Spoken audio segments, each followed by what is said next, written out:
Halo semuanya, perkenalkan saya Amir Naomi, jurusan Ilmu Komputer 2021 di Fakultas Ilmu Komputer Universitas Indonesia dengan NPM 210665270. Saya akan menjelaskan bagaimana melakukan import master data pada UDU17 dan setelah itu akan juga melakukan tes transaksi P2P dikarenakan NPM saya genap. Pertama-tama kita akan melakukan persiapan terlebih dahulu. Jadi yang pertama kita akan lakukan adalah mendownload dulu master datanya. Di sini udah ada 10 gitu ya. Terus kita buka Odoo kita dan kita akan membuat dulu database-nya. Di sini saya akan create database. Sebentar. Ini akan kita masukkan master password-nya, dan database-nya di sini saya akan menginput database 1 master data. Ini. Oke. Terus untuk password-nya saya bikin aja di sini admin. Oke. Setelah itu kita udah buat database, kita tunggu terlebih dahulu.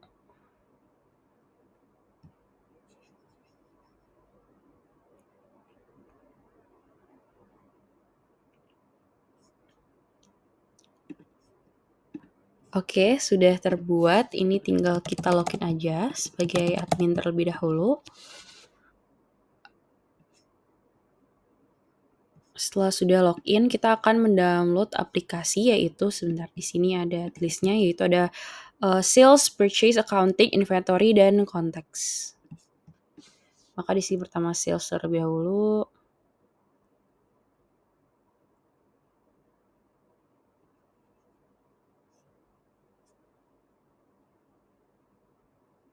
Mungkin untuk mempercepat saya akan langsung mengaktifkannya aja. Tadi model-model saya udah sebutin, ini tinggal pencet activate aja dan nanti bakal loading. Saya akan percepat sampai saya sudah mengaktifasi modul-modul tersebut. Oke, jadi saya sudah mengaktifasi sales, accounting, purchase, inventory, dan contacts. Selanjutnya persiapan udah selesai dan kita akan melakukan import data. Maaf, ada persiapan yang kurang, yaitu adalah mengubah currency menjadi IDR, yaitu dengan ke accounting, terus ke settings, dan kita scroll ke currencies. Di sini kita akan ubah menjadi IDR terlebih dahulu. Setelah itu kita akan save.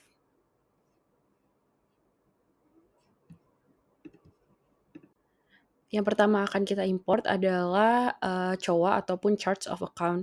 Jadi pertama-tama kita akan ke modul accounting. Setelah itu kita ke configurations dan habis itu kita ke chart of accounts.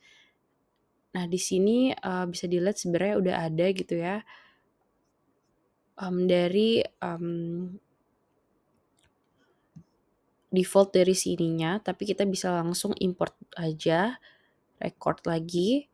Dan di sini ada upload file dan kita buka master data yang kita udah download. Di sini ada yang coba.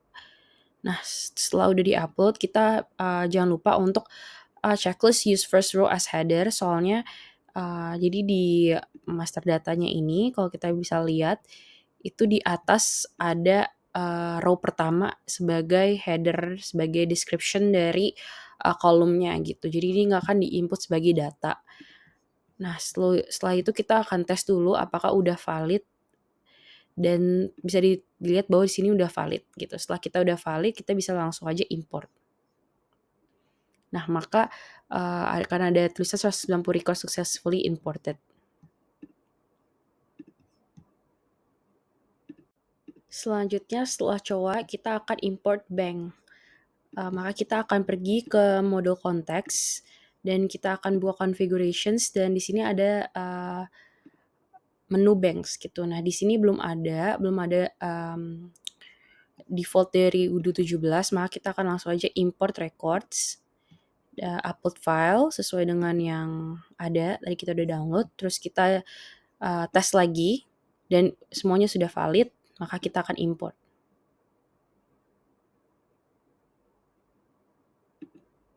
Oke, dan di sini udah ada tulisan bahwa 68 records successfully imported. Selanjutnya kita akan import bank of accounts. Ini kita ke modul context, terus ke configurations, terus ke bank account. Di sini kita ke action, import records, terus upload file, terus kita lihat ke nah ini bank accounts, terus abis itu kita akan loading, terus kita akan tes, dan jika udah semua valid kita akan import. Maka di sini bisa lihat bahwa 5 records successfully imported. Selanjutnya setelah bank accounts kita akan ke journals dan beginning balance. Gitu untuk kedua ini kita akan pergi ke modul accounting.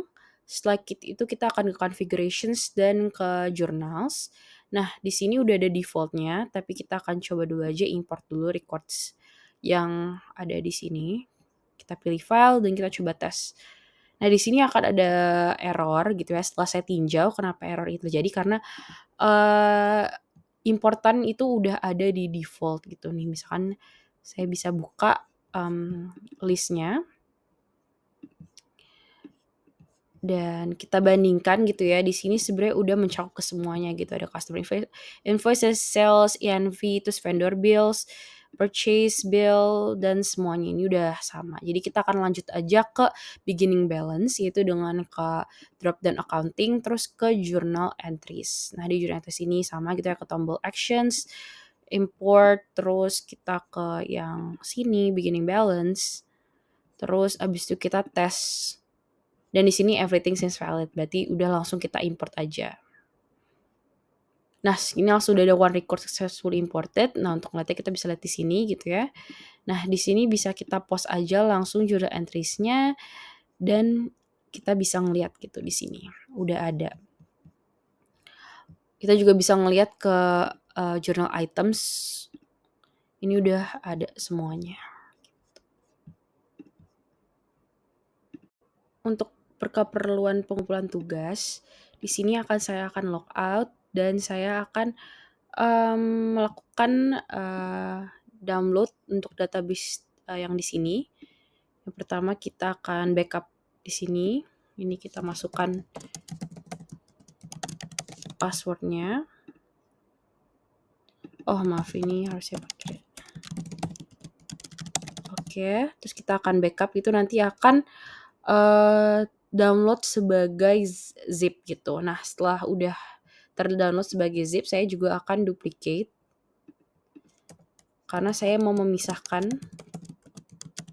untuk menjaga jika ada kesalahan gitu nantinya. Di sini saya akan bikin database 2. Master data. Oke, continue. Nah, setelah saya udah buat, saya selanjutnya akan melanjutkannya menggunakan database kedua ini. Next, kita akan mengimport vendor. Pertama kita juga masih di model accounting, terus kita ke drop down vendors, terus kita klik yang menu vendors ini, terus habis itu kita ke actions, import, terus kita langsung aja pilih mengenai yang vendor ini. Lagi loading, kita tes lagi, everything seems valid, dan kita akan import. Di sini udah ada 21 record successfully imported. Selanjutnya kita akan mengimport data customer. Kita akan masih yang tadi accounting, terus kita sekarang ke drop down customer, ke menu customers. Kita klik action ini, import records, upload file, dan kita klik yang customer. Akan loading file, terus kita tes, dan di sini udah valid semua, maka kita akan import saja. Dan ini udah 16 records successfully imported. Next data, kita akan import produk kategori, maka kita akan ke modul inventory, terus abis itu kita ke products, terus sebentar. Kita on configurations, salah maaf. Terus abis itu kita ke product categories. Nah, di sini kita akan sama gitu ya, pencet action, import categories, terus kita masukin aja di sini. File, terus kita tes dulu. Dan udah valid, maka kita akan import. Oke, 18 record sudah terimport. Oke, selanjutnya adalah kita akan mengimport virtual loss. Nah, di virtual loss ini kita membutuhkan location sehingga pada mode inventory kita perlu ke settings, terus kita men-checklist yang storage location ini. Nah, kalau udah setelah kita checklist, nanti akan muncul di configurations menu locations. Nah, di sini kita akan ke actions, import records, terus abis itu kita akan masukkan si virtual loss ini. Kita tes, dan kalau udah valid kita import. Oke, maka 18 record successfully imported gitu. Bisa dilihat bahwa di sini udah masuk.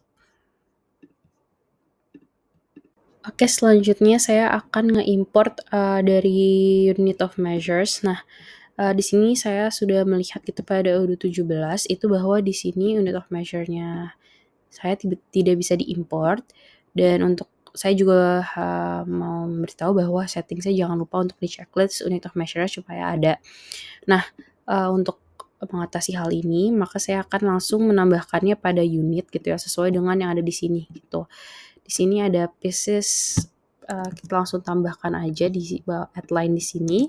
Terus di sini bigger, terus untuk rasionya ini di sini 1, maka sudah benar. Terus di sini headline lagi, di sini ada karton 24. Terus dia bigger, terus dia rasionya adalah seperti ini. Ini kita tinggal kopas aja.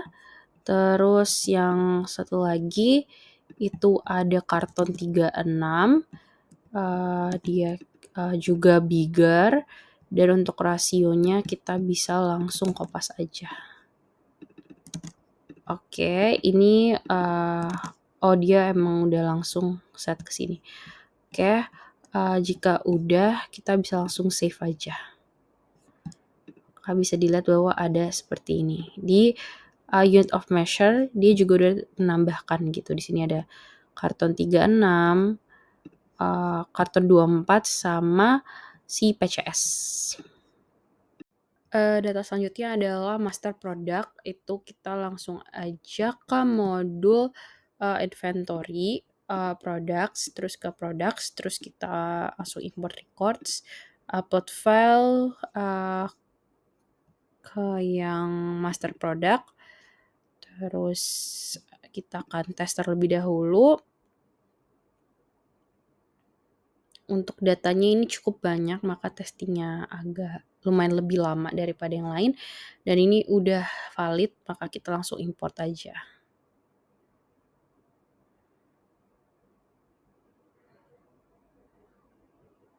Oke, bakal ada 195 record successfully imported gitu. Di sini udah ada semuanya gitu. Misalkan Adem Sari, di sini juga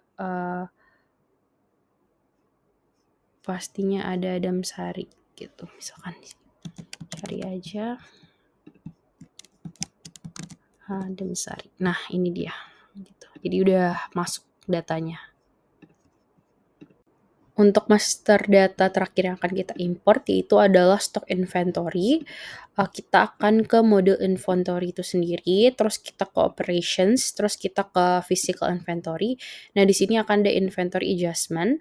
Maka kita akan import records, terus kita pilih yang stock inventory. Terus di sini kita akan tes datanya. Terus everything seems valid, maka sama kayak sebelumnya kita akan langsung import aja kalau udah valid semuanya. Nah, di sini 195 record successfully imported gitu ya. Di sini udah ke import semuanya. Kita langsung klik aja di sini apply all. Update quantity.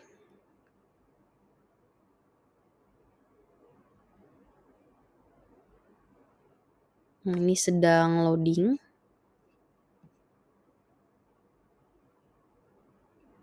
Oke, sudah.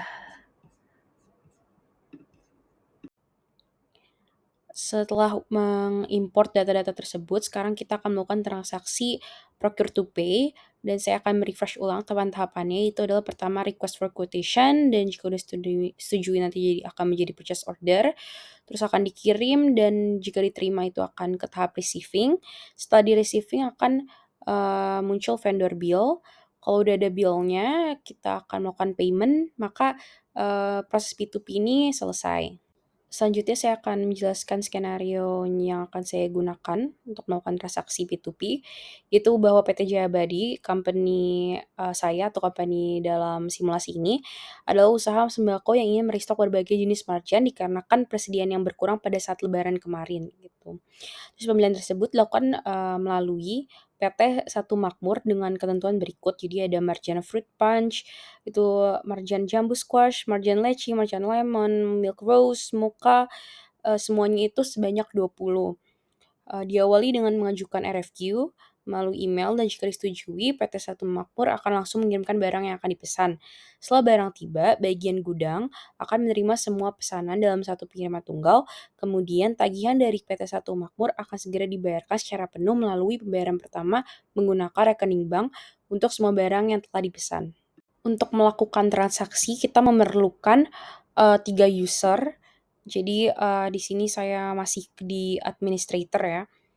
Itu kita ke company sendiri ini saya udah make sure bahwa namanya udah PT Jaya Abadi gitu, PT, kita yang akan membeli barang-barang marjan, berbagai jenis marjan tadi itu.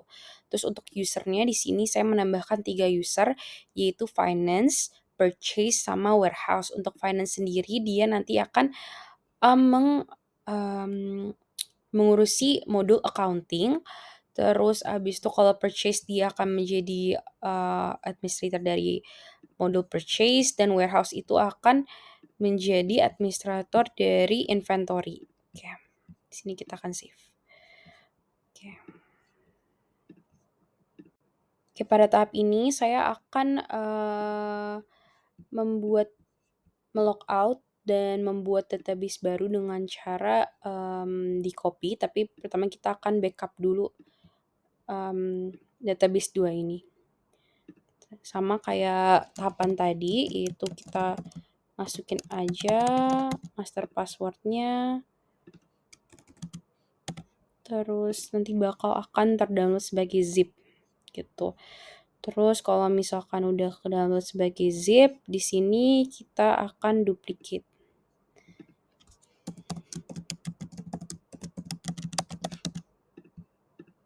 Ini akan kita namakan sebagai database 3. Tujuan saya seperti ini adalah supaya, kalau ada kesalahan saya bisa jaga-jaga aja sih ya.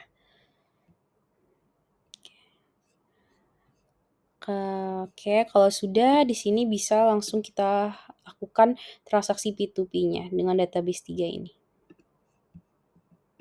Oke, jadi step pertama yang kita lakukan adalah pembuatan request for quotation. Ini kita akan login dulu sebagai purchase. Di sini saya udah login gitu ya sebagai purchase. Terus kita akan ke modul purchase itu sendiri dan langsung aja kita pencet new di sini. Nah, untuk request quotation-nya kita bisa lihat gitu ya vendornya apa. Di sini saya akan, menambahkan gitu vendornya. Sebuah company yaitu, PT Satu Makmur. Oke, si PT Satu Makmur ini jangan lupa untuk masukkan emailnya karena kita nanti akan mengirimkannya melewat email. Di sini akan saya save dan close. Terus abis itu kita, akan nambahkan produknya gitu di sini. Marjan. Nah, ini akan kita tambahkan satu-satu gitu ya.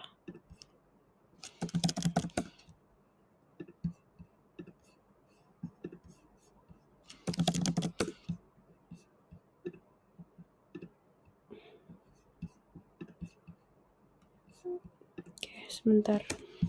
Saya akan percepat dulu.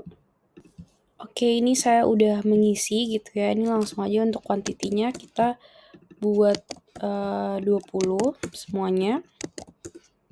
Di sini udah ada 1, 2, 3, 4, 5, 6 jenis marjannya.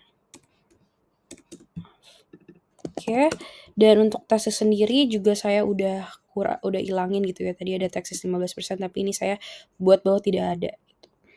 Nah, setelah ini udah ada totalnya dan bisa dilihat nih expected arrival-nya juga udah ada gitu ya.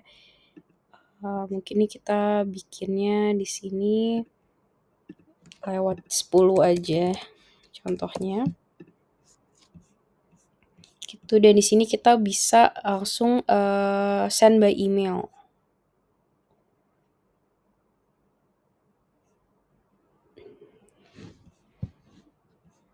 Oke. Oh, di sini masukin lagi at gmail.com, save and close, terus kita bisa langsung send aja. Maka di sini juga udah kelihatan gitu ya bahwa ini udah di-send gitu, dan di sini tulisannya udah RFQ send. Selanjutnya setelah RFQ sudah di-send dengan detail seperti ini gitu ya, ini ada 20 unit, itu nanti dari pihak PT Sakti Mampurnya bisa mengecek, dan jika sudah disetujui gitu ya di stok dari merekanya ataupun dari kita juga sudah sesuai gitu ya, kita bisa langsung aja confirm order. Nah, setelah confirm order ini, bahwa ini udah menjadi purchase order. Nantinya setelah ada purchase order dan udah diterima gitu oleh PT Satu Makmur, nanti PT Satu Makmur itu akan mengirimkan barang, sehingga kita sebagai, Jaya Abadi bagian gudangnya akan menerimanya. Maka kita perlu, login sebagai warehouse. Di sini saya akan login sebagai warehouse.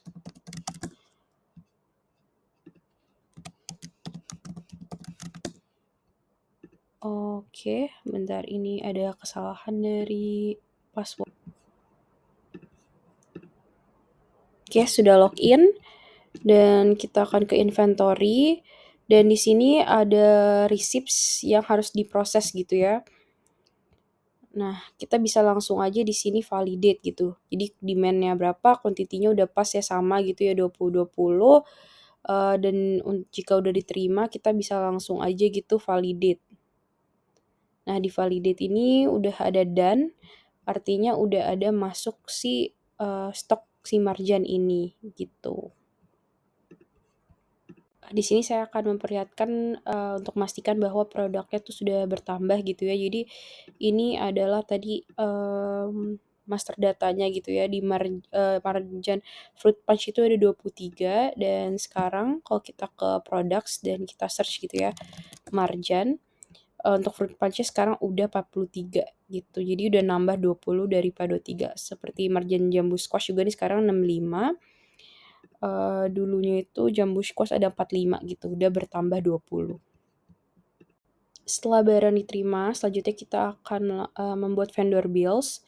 Jadi ini kita akan logout dulu, terus kita akan kembali, login sebagai purchase.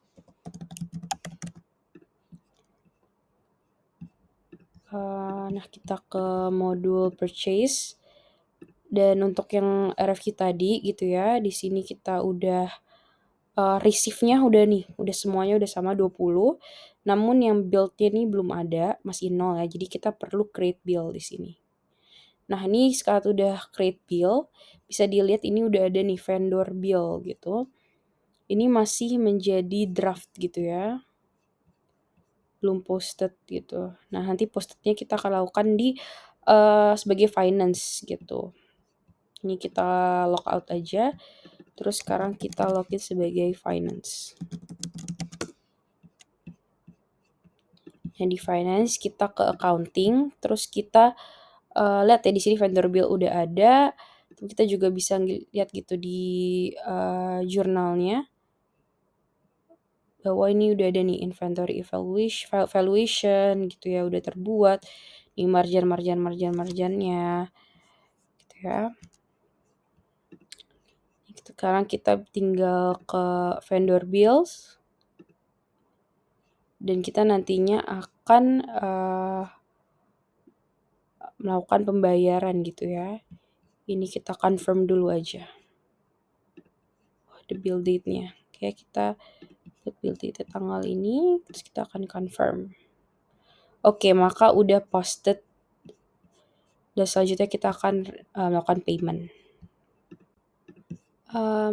Setelah itu kita klik tombol register payment dan kita pilih bank gitu ya dengan amount seperti ini gitu ya. Di sini ada resipiennya gitu ya. Di sini saya kosongin dulu aja. Terus kita create payment. Oke, maka setelah itu akan ada flag itu adalah paid yang artinya bills ini sudah terbayar gini ya. Bisa tulisannya juga di sini paid. Kita bisa memeriksa jurnal-jurnal tersebut sudah terbuat, itu bisa ada di accounting, terus di sini ada di journals, kita bisa ngeliat gitu ya di purchase-nya. Di sini bawah ada bill-nya gitu. Ada marjan jambu, ini ada harganya per produknya, terus tadi totalnya gitu. Terus di sini juga coba kita lihat lagi untuk sales-nya. Oh, dia tidak bisa gitu ya. Di sini ada bank and cash, kita juga bisa ngeliat gitu ya. Oh, di sini memakai bank gitu tadi sebanyak 1,9. Sekian penjelasan saya dan tutorial mengenai import master data dan juga melakukan transaksi procure to pay. Untuk master data, database yang tadi saya sudah backup, dan juga data kredensial akan saya input ke Google Drive jika kalian ingin mencoba. Dan itu saya akan cantumkan linknya di description box ataupun di komen. Sekian dan semoga bermanfaat.